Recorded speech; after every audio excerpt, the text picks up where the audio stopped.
ұлы ақын Абай Құнанбайұлының 180 жылдық мерейтойы құтты болсын. 7-ші қара сөзінен үзінді. Жас бала анадан туғанда екі түрлі мінезбен туады.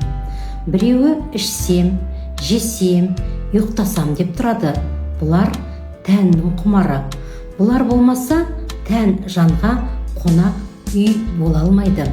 Біреуі білсем екен демекке, не көрсе соған талпынып, жалтыр-жұлтыр еткен болса, оған қызығып, аузына салып, дәмін татып қарап, тамағына, бетіне басып қарап, сырнай керней болса, даусына ұмтылып, онан ер жетіңкірегенде, үй түрсе де, мал шуласа да, біреу күлсе де, біреу жыласа да, тұра жүгіріп, ол немене, бұл немене деп, ол неге үйтеді, бұл неге бүйтеді деп, көзі көрген, құлағы естігеннің бәрін сұрап, тыныштық көрмейді.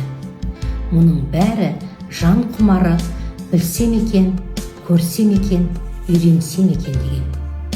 Дүниенің көрінген һәм көрінбегенін сырын түгелдеп, ең болмаса денелеп білмесе, адамдықпен орны болмайды.